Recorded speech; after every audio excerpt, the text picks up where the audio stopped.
Bonjour, bienvenue dans cette nouvelle émission de Politique Éco.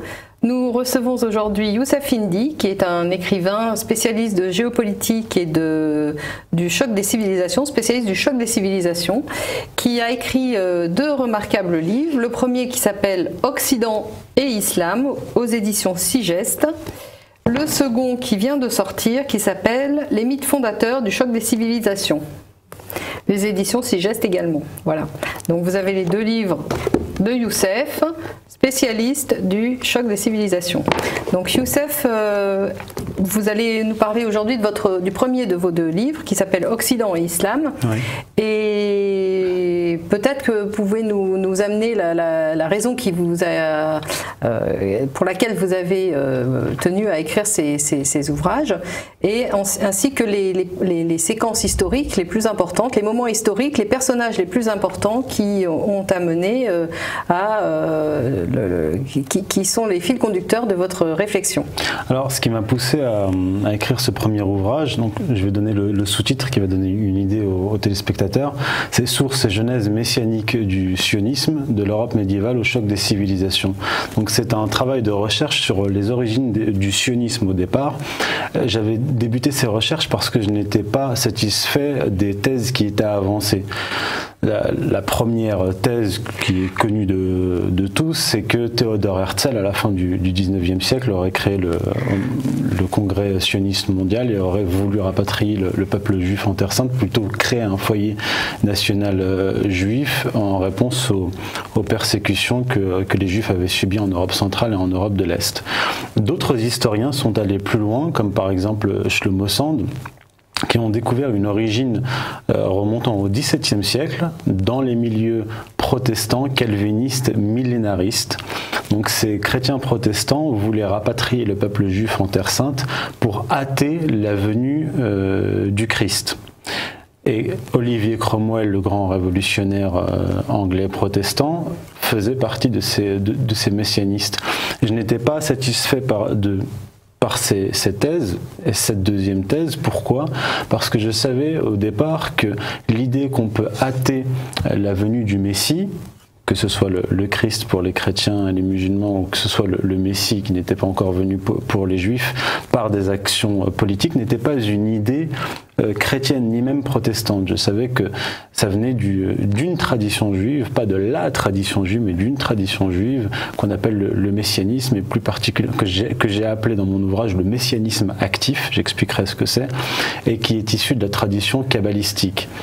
Et pour expliquer ce qu'est cette tradition kabbalistique, j'ai montré dans mon ouvrage, dans l'introduction, les fondements de cette mystique juive qui naît au 1er siècle et qui, je dirais pas qui naît en opposition à la tradition rabbinique talmudique, mais c'est plutôt le contraire, c'est-à-dire que la tradition, donc les grands rabbins talmudistes se sont toujours opposés à cette mystique naissante qu'ils voyaient comme une hérésie dans le monde juif. Donc les persécutions vont commencer entre le 1er et le 4e siècle, et il va y avoir une opposition constante jusqu'à la fin du Moyen-Âge en réalité.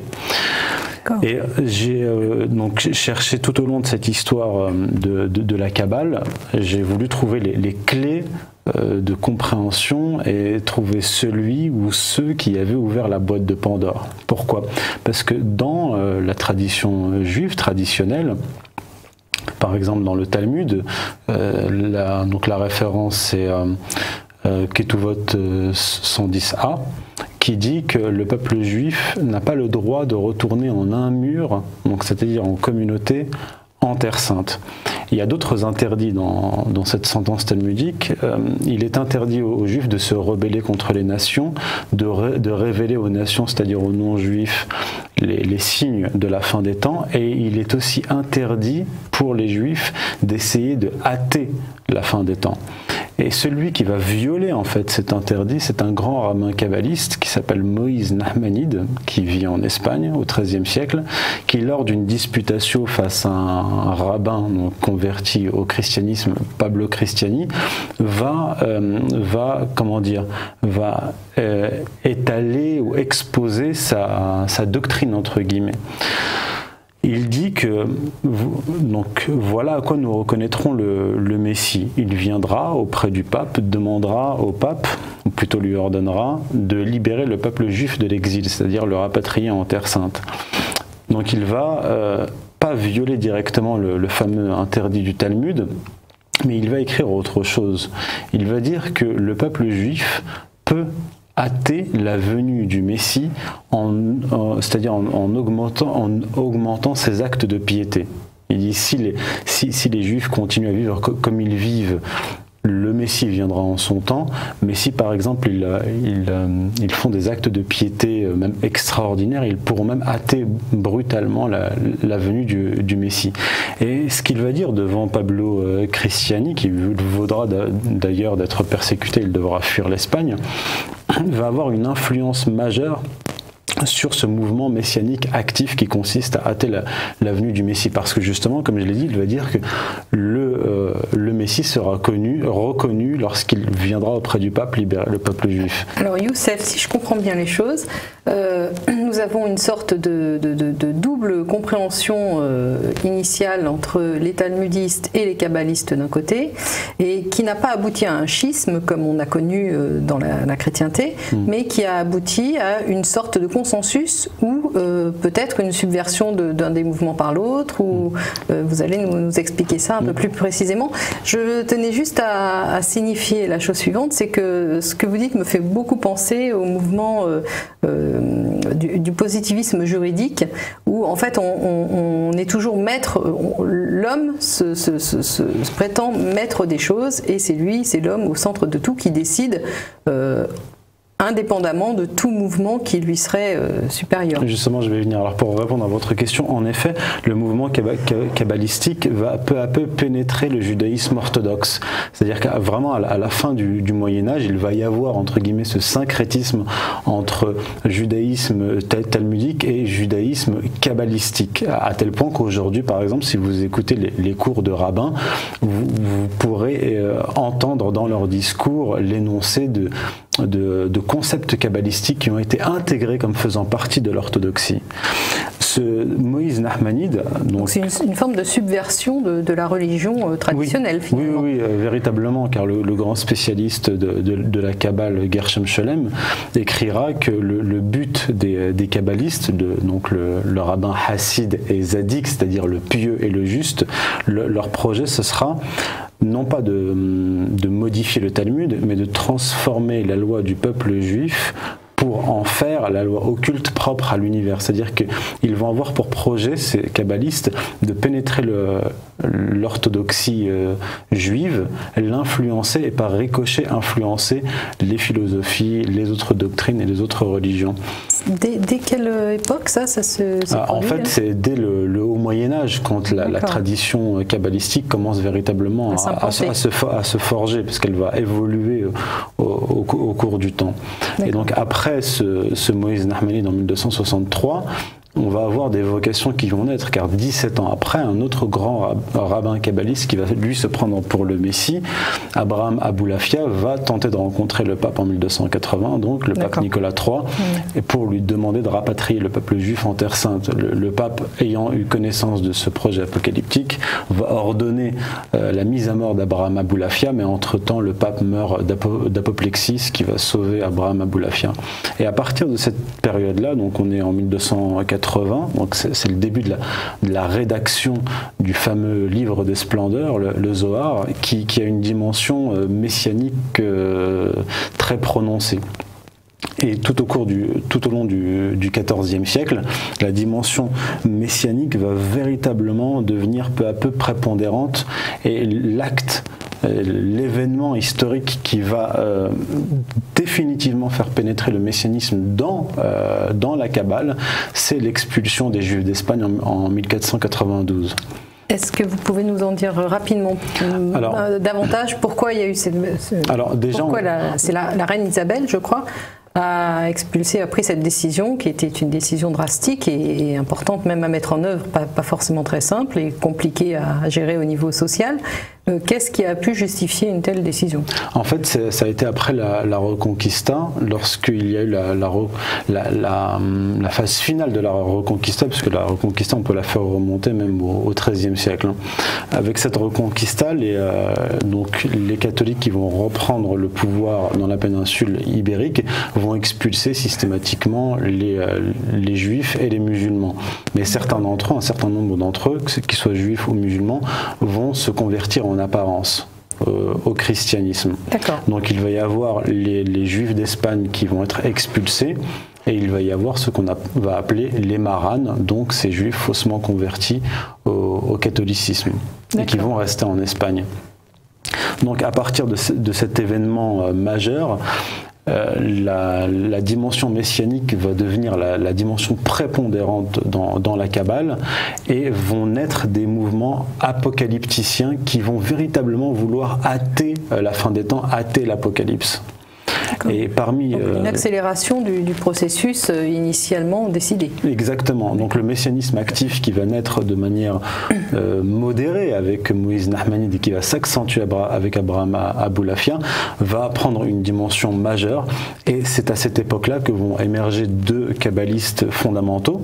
Là, je pose des jalons pour donner des repères historiques. C'est David Reiveni et son élève Solomon Molko. David Reiveni a pour projet de convaincre les puissances européennes, à commencer par l'Église. Ils seront auprès du pape et du cardinal Giulio, donc le pape Clément VII et le cardinal Giulio en 1525, et ils tentent de les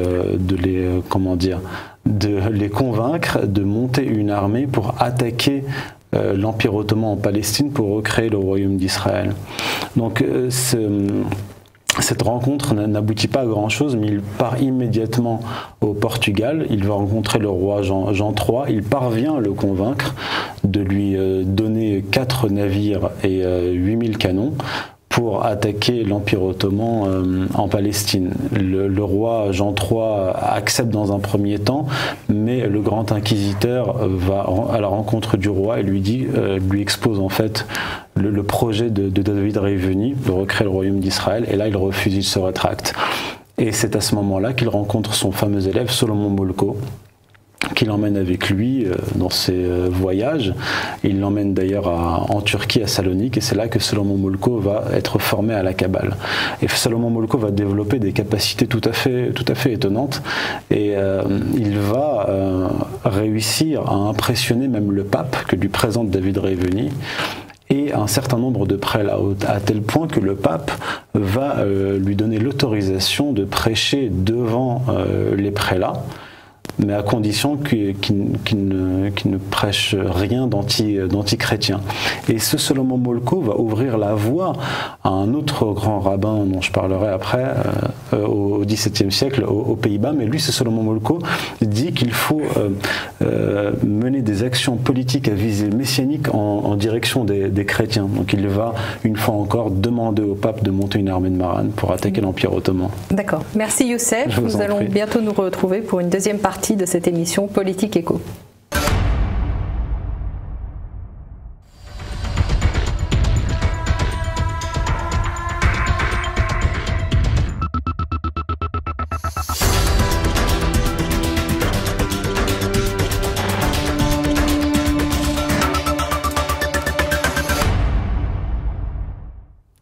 Bienvenue dans cette deuxième partie de Politique Éco avec Youssef Indy. Donc nous avons abordé dans la première partie l'influence de la Kabbale messianique sur la religion juive, la religion hébraïque. Dans cette deuxième partie, nous allons aborder l'influence de cette même Kabbale sur la religion chrétienne et sur la religion et sur celle de l'islam. Si Youssef est d'accord? D'accord, j'enchaîne. Alors en fait, je m'étais arrêté au XVIe siècle avec David Reiveni et Solomon Molko. Je vais rester un peu sur cette période parce que c'est vraiment véritablement une période charnière sur l'influence messianique et kabbalistique plutôt, d'abord kabbalistique, sur le christianisme. Dans la seconde moitié du XVe siècle, avant même la naissance de David Reiveni et Solomon Molko, on a une Kabbale chrétienne qui va naître. Elle va naître avec des personnages importants comme Pie de la Mirandole. Pie de la Mirandole va être... Oui, on dit Pie de de la Mirandole, Giovanni Pic de la Mirandole, qui va être formé, lui, par un hébraïsant, un spécialiste de la Kabbale, qui va lui apprendre l'hébreu et qui va l'initier à la Kabbale. Et c'est à cette période-là donc que Pic de la Mirandole va rédiger ces 900 propositions dans lesquelles il fait pénétrer les concepts kabbalistiques dans le christianisme. Au cœur du christianisme. Oui, c'est-à-dire que de la même façon que ça a été pénétré au cœur du judaïsme. Exactement, c'est-à-dire qu'un certain nombre de kabbalistes, dont et par ricochet Pic de la Mirandole, vont essayer d'expliquer que, par exemple, la Kabbale va venir confirmer et donner l'explication, entre guillemets, par exemple, de la Sainte Trinité. Et cette Kabbale chrétienne, qui naît dans la seconde moitié du XVe siècle en Italie, va se répandre aussi en France. Elle va remonter jusqu'en Angleterre et en Allemagne vers la fin du XVIe siècle. Entre-temps, on a eu l'avènement du protestantisme avec Luther, qui avait été perçu d'ailleurs par les kabbalistes à cette époque-là, par les apocalypticiens, comme un signe de la fin des temps et un signe de l'effondrement de l'Église, qu'ils attendaient avec impatience. Dans la même période, en fait, il va y avoir une sorte de jonction entre cette Kabbale chrétienne qui naît en Italie, qui remonte en France, puis en Angleterre et en Allemagne. Donc en fait, au début du XVIIe siècle, quand va émerger ce sionisme, ce proto-sionisme anglais dont je vous ai parlé au départ, eh bien en fait on le comprend parce que justement cette Kabbale chrétienne va arriver juste avant cette période-là, donc à la fin du XVIe siècle. Dans cette même période, au XVIe siècle, va émerger un grand rabbin, un rabbin mais qui est considéré par les rabbins actuels juifs comme l'ultime rabbin kabbaliste qui va révéler ce qui avait été caché jusque-là. C'est Isaac Luria, qui naît en 1534. Isaac Luria va apporter des modifications dans la Kabbale majeures. Et je vais vous donner juste un élément, même deux. Premièrement, la différence entre la Kabbale lurianique et la Kabbale espagnole. Dans la Kabbale espagnole, le peuple juif est au centre de l'univers et de la création, mais il doit attendre le Messie pour être rapatrié en Terre Sainte, et il doit attendre l'action de Dieu pour accéder à la rédemption. Isaac Luria va dire non. Le peuple juif est bien le centre de la création et de l'univers, mais il est aussi le principal moteur de l'histoire. Il va être le principal acteur de sa rédemption. Et il dit, c'est au peuple juif lui-même de retourner en Terre Sainte pour rétablir le flux divin qui existait entre lui et Dieu à l'époque du royaume d'Israël, et ainsi réparer le cosmos. C'est véritablement une conception cosmique, mystique de l'histoire. Donc l'action humaine prend le pas sur l'action divine finalement. Oui, c'est-à-dire qu'à partir d'Isaac Luria, le Messie et Dieu ne sont plus que des spectateurs. D'accord. Et il va ajouter un élément fondamental, en fait, qui est corrélé à ce nouveau concept, c'est que la dimension messianique active va être encore plus extrême avec Isaac Luria. Et ce messianisme extrême a pour corollaire un nationalisme extrémiste.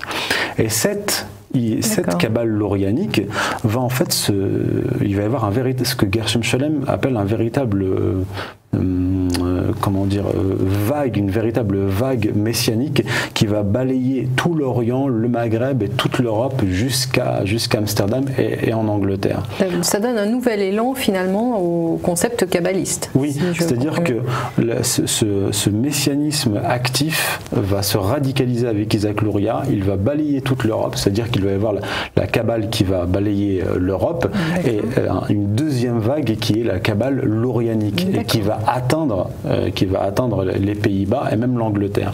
Donc dans la même période, on a cette Kabbale chrétienne qui remonte en Angleterre et en Allemagne avec le protestantisme, et on a ce messianisme radical. Et c'est dans cette période que l'on a l'émergence, donc au début du XVIIe siècle, du millénarisme protestant, c'est-à-dire les chrétiens protestants à cette époque-là, donc on est en Europe du Nord et en Angleterre, croient en l'imminence de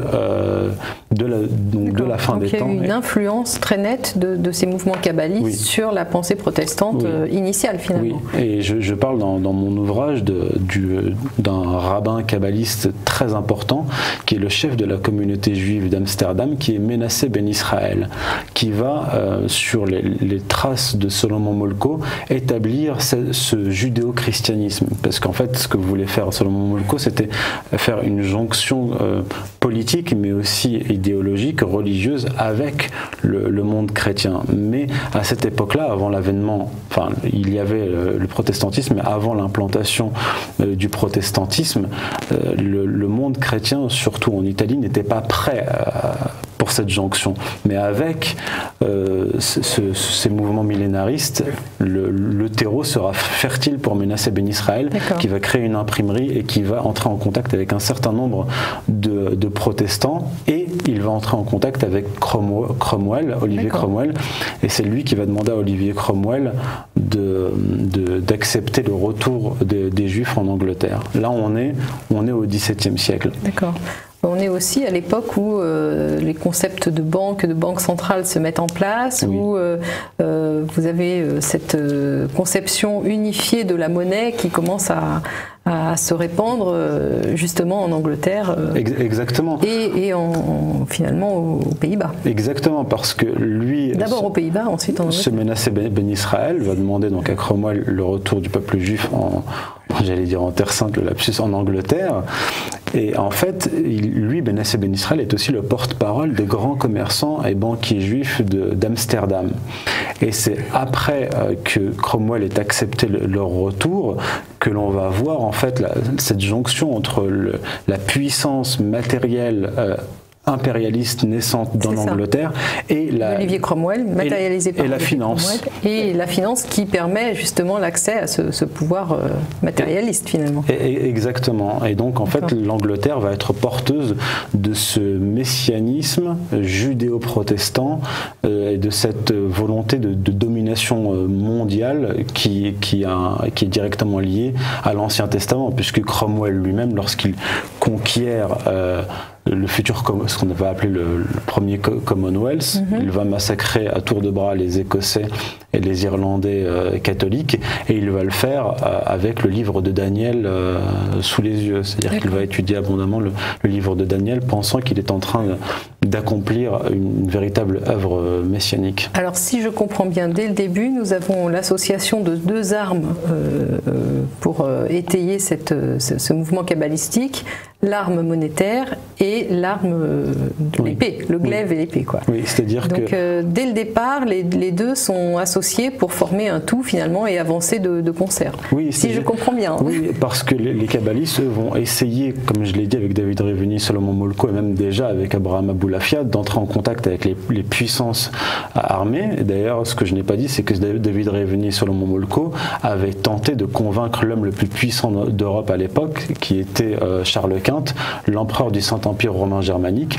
Ils avaient tenté de le convaincre d'attaquer l'Empire ottoman en Palestine pour recréer le royaume d'Israël. Il lui avait même proposé de se convertir au judaïsme. Mais Charles Quint a résisté à cette... Il a refusé. D'ailleurs, sa réponse sera brutale, puisqu'il l'enverra David Reveni dans un cachot en Espagne, et il enverra Solomon Molko sur un bûcher.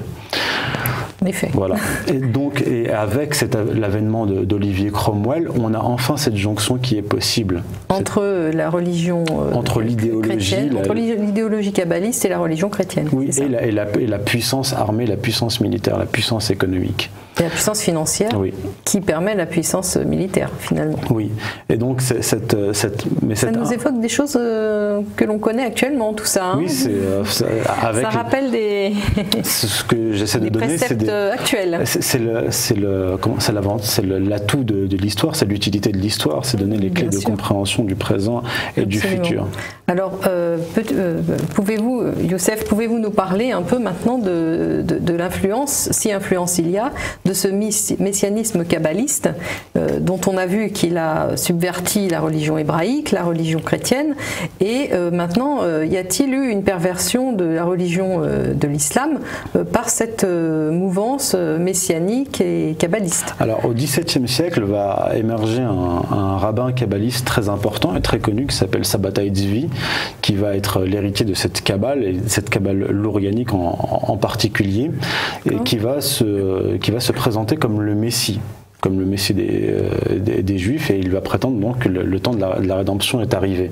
Il sera admis par les communautés juives du Proche-Orient, donc de Palestine jusqu'en Europe, comme le véritable Messie.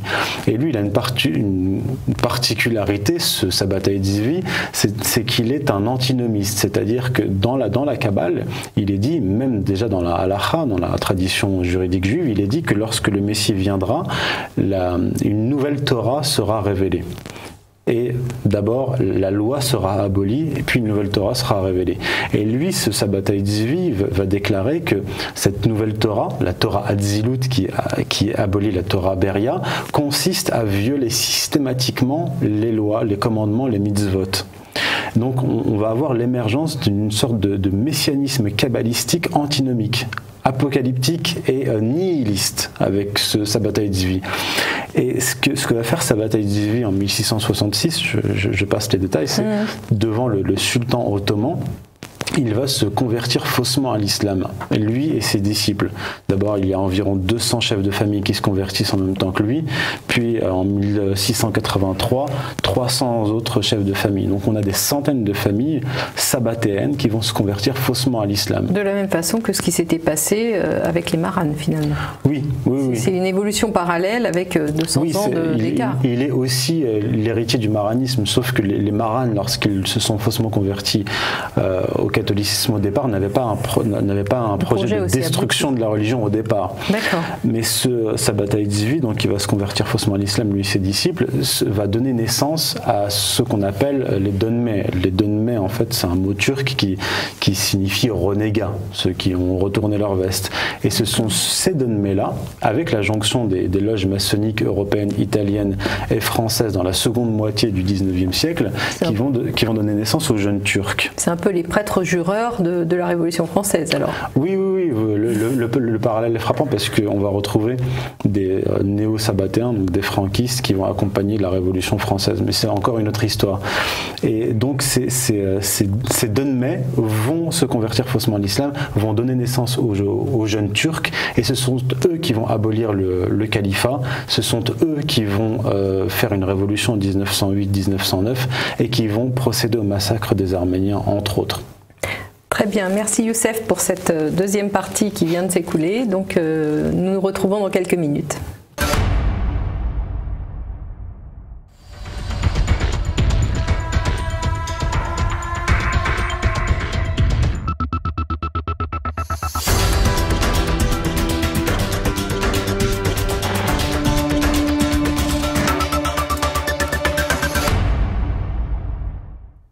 Nous revoici sur le plateau de Politique Éco avec notre invité Youssef Indy pour parler du choc des civilisations. Donc nous en sommes arrêtés au donmé à la fin de la deuxième partie. Est-ce que Youssef peut nous parler plus précisément de l'influence des donmés, ce qu'on appelle les donmés, sur les peuples d'islam et en particulier sur la Turquie? En fait, les donmés qui vont donner naissance aux jeunes Turcs vont avoir surtout, au-delà de l'influence idéologique, un impact politique, puisque ce sont des révolutionnaires, un peu comme les révolutionnaires français. Ce sont eux qui vont subvertir la structure étatique et la principale institution islamique qu'est le califat de manière très concrète. Mais en parallèle de ce mouvement révolutionnaire de subversion, va émerger un autre mouvement qui sera lui philosophique et qui va reprendre les thèses, pas de Sabbatai Tzvi directement, mais du sabbato-franquisme, puisqu'entre-temps, Jacob Frank est passé par là, qui s'est présenté comme la réincarnation de Sabbatai Tzvi au XVIIIe siècle, et qui, lui et ses disciples, vont se convertir faussement au catholicisme.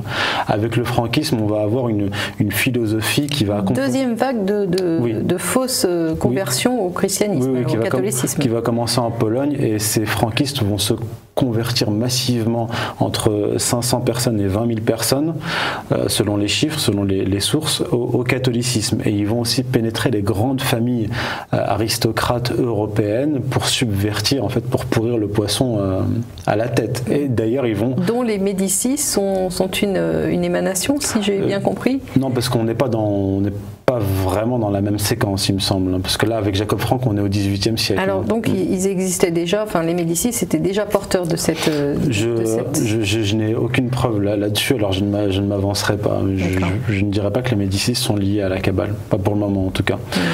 Donc pour en revenir donc au franquisme, il va avoir pour projet de subvertir le monde catholique de l'intérieur par des mariages et des fausses conversions et par la pénétration dans l'Église, parce qu'il y a un certain nombre de franquistes qui vont se rapprocher, dès Jacob Frank d'ailleurs, du catholicisme. Et avec la Révolution française, on va avoir une transmutation du franquisme qui va passer d'un nihilisme à une sorte de progressisme réformiste. C'est-à-dire qu'ils vont vouloir, ceux qui se sont convertis au catholicisme, réformer le catholicisme de l'intérieur. Et ils vont utiliser pour cela aussi des loges maçonniques, un certain nombre de loges maçonniques. Et ces idées-là, progressistes, réformistes, vont pénétrer le monde musulman via des loges maçonniques. Je vais vous donner un exemple. Le premier grand réformiste musulman, qui s'appelle Malkoun Khan, qui est un Arménien iranien converti à l'islam, va créer la première loge maçonnique, la Fala Mouchkhana, en 1858, après avoir été initié à la maçonnerie à Paris. Et en fait, lui, il va utiliser un mot connu par les musulmans, c'est-à-dire le soufisme, la mystique musulmane, mais seulement comme vêtement, parce qu'en fait, il va utiliser ce terme-là pour faire passer une nouvelle religion, une religion de l'humanité, une religion qui s'apparente à la religion de Rousseau, des Lumières, où il va dire en fait le judaïsme, le christianisme et l'islam ne sont que des hérésies de la véritable religion. Et en fait cette idée-là vient de Jacob Frank, vient du franquisme. Et avec... Du kabbalisme, oui, bien sûr. Et en fait ces loges maçonniques qui vont déjà émerger à partir de 1738 à Smyrne, le lieu de naissance de Sabbatai Tzvi, puis à Alep et ailleurs, vont être le moyen de la diffusion de cette nouvelle idéologie qui va être portée par ceux qu'on appelle les réformistes musulmans, parce qu'après Malkoun Khan, on va avoir des noms très connus dans le monde musulman et qui sont très respectés, puisqu'ils vont se présenter un peu comme les protestants, comme les réformateurs de l'islam qui vont revenir soi-disant à l'islam des origines. Ce sont Jamal ad-Din al-Afrani, Mohamed Abdou et leurs élèves Rachid Rida, puis Hassan al-Banna qui va fonder les frères musulmans. Et ces gens-là, ces Afrani et Abdou, vont par exemple dans les années 1870 tenter via les réseaux maçonniques implantés en Égypte une révolution, comme une révolution française qu'on va appeler la révolution urabiste. Donc on a ces Donmets, ces Sabbatéens faussement convertis à l'islam, mais ils vont jouer un rôle majeur puisque in fine ils vont abolir le califat, mais ils vont être accompagnés sur le plan idéologique par ces réformistes musulmans. C'est pour cela qu'au lendemain de l'abolition du califat, la grande assemblée turque créés par les jeunes Turcs et Kemal Atatürk en 1920 vont déclarer que en réalité, comme on a décapité le roi en France, qu'on a aboli la monarchie, on va abolir le califat et on va décréter, donc dans ce manifeste d'Ankara, ils vont décréter qu'en réalité le califat n'a rien d'islamique, n'a rien de religieux, ce n'est qu'une construction humaine.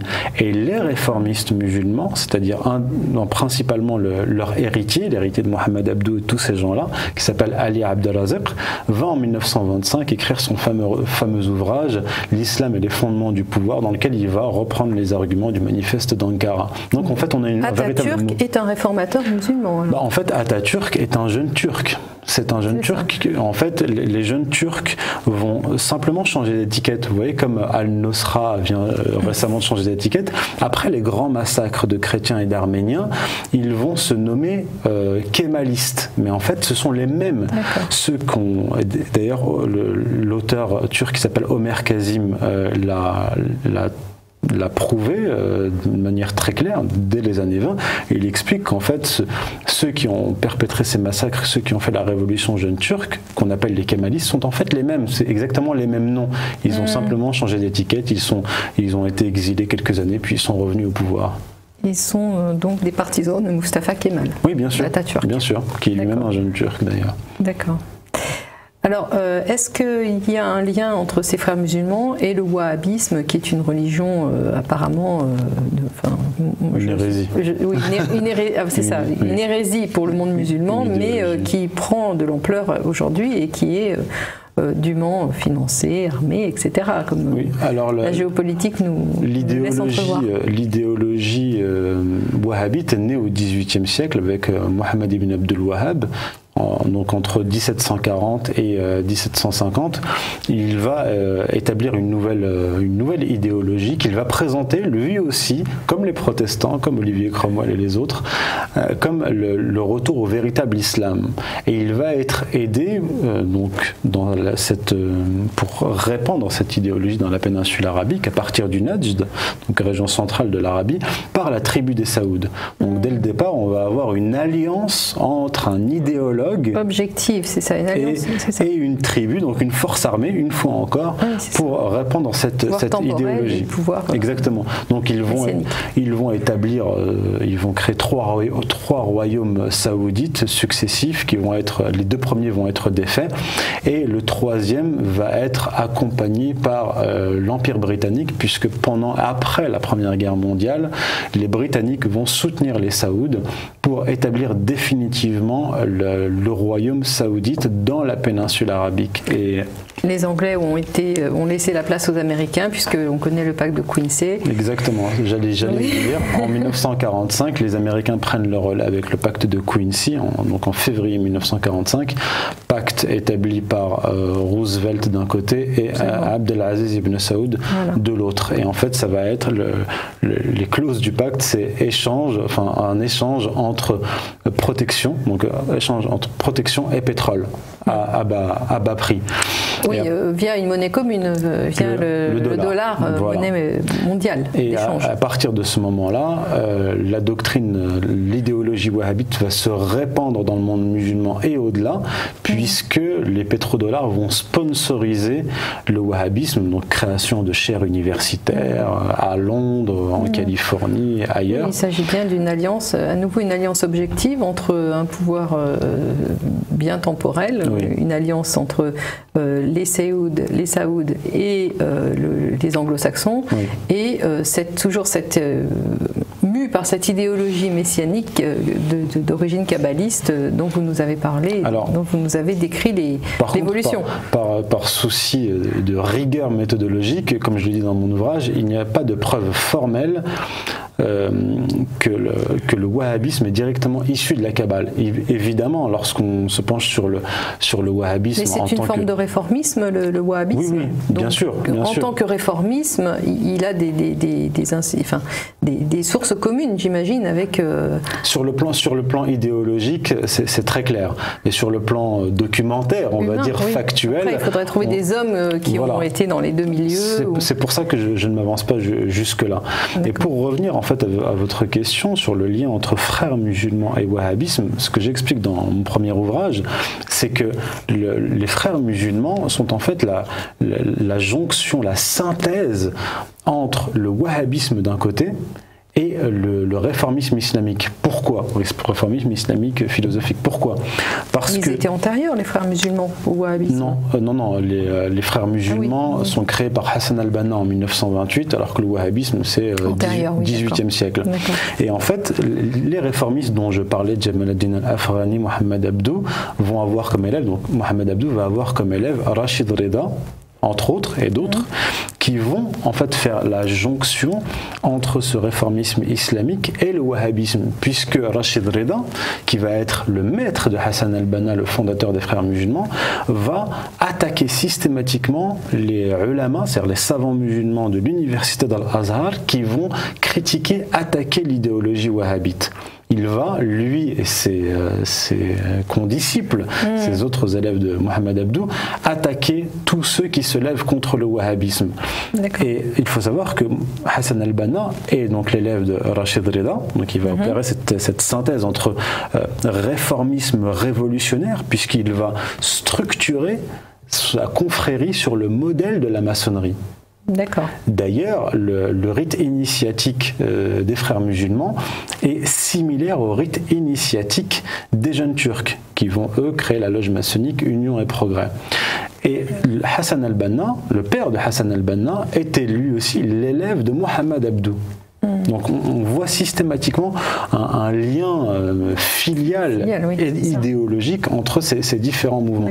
Donc les frères musulmans sont véritablement la synthèse dans cette dialectique qui oppose en apparence réformisme islamique et wahhabisme. D'accord. J'ai envie de vous poser une question. Est-ce qu'il y a un parallèle à faire entre cette agressivité finalement des réformistes islamiques, du réformisme islamique vis-à-vis des prêcheurs traditionnels de la religion islamique et le réformisme anglo-saxon, enfin en tout cas protestant, allié à la Kabbale vis-à-vis du christianisme traditionnel, et la même chose dans la religion hébraïque antérieurement. Oui. Est-ce qu'on a cette même méthodologie qui se reproduirait tous les 250 ans finalement c'est justement pour attaquer une des trois religions du livre? Je l'explique dans mon ouvrage, je fais le parallèle entre l'épopée saoudo-wahhabite, c'est-à-dire la conquête de la péninsule arabique par Mohamed ibn Abdul Wahhab et la tribu des Saouds, et la conquête que fera Cromwell de l'Angleterre. C'est-à-dire qu'on va utiliser exactement les mêmes méthodes. Les saoudo-wahhabites vont massacrer systématiquement les musulmans qui ne se soumettent pas à Mohamed ibn Abdul Wahhab. C'est-à-dire qu'on va utiliser l'idéologie comme un outil de conquête pour tout araser, pour ensuite fonder une nouvelle idéologie, un nouvel État lié à une nouvelle doctrine. Et on a vu ça dans les deux religions antérieures, puisqu'on a vu la Révolution française, en tout cas les révolutions issues des Lumières en Occident, donc qui a fait à peu près la même chose vis-à-vis du christianisme, et j'imagine vis-à-vis de la religion hébraïque, ça s'est fait peut-être antérieurement, et dans des conditions peut-être plus moins radicales, puisque le messianisme était en voie de formation finalement. Oui, c'est-à-dire qu'on va avoir un combat idéologique entre les kabbalistes et les talmudistes. Les kabbalistes vont gagner puisqu'ils vont réussir à faire pénétrer les concepts kabbalistiques dans le judaïsme orthodoxe. Les protestants vont en Angleterre par le bras armé de Cromwell araser le catholicisme, se débarrasser du catholicisme sur l'île. On va avoir les révolutionnaires que Gustave Le Bon appellera des épileptiques qui massacrent les catholiques pour bâtir une nouvelle, donc la République avec une nouvelle religion, une religion occulte d'ailleurs, dont j'ai parlé dans une autre conférence avec Marion Sigaud, et on va avoir le wahhabisme qui va utiliser la même méthode pour se débarrasser de l'islam traditionnel et imposer une nouvelle idéologie. Merci beaucoup Youssef Indy pour vos explications lumineuses, et merci à vous Valérie. À bientôt, j'espère, pour une prochaine émission. À très bientôt.